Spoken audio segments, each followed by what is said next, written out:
আসসালামু আলাইকুম বন্ধুরা, কেমন আছো সবাই?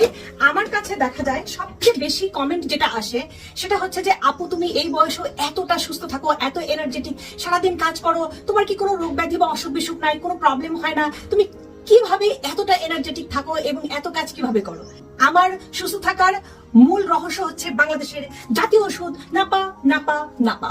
কারণ আমি যখন ছোট ছিলাম তখন আমি যখন আমার আম্মুকে বলতাম আম্মু আমার মাথা ব্যথা করতেছে, আম্মু বলতো নাপা খা।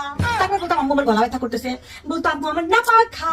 তারপর বলতো আম্মু আমার হাত ব্যথা করতেছে, নাপা খা। আম্মু আমার কান ব্যথা করতেছে, নাপা খা। আম্মু আমার জ্বর এসেছে, নাপা খা। আম্মু আমার ভালো লাগতেছে না, নাপা খা। আম্মু হাতে ব্যথা, নাপা খা। পায়ে ব্যথা, নাপা খা। এই নাপা খাইতে খাইতে খাইতে খাইতে মনে করো যে আমি সব অসুখকে জয় করে ফেলেছি।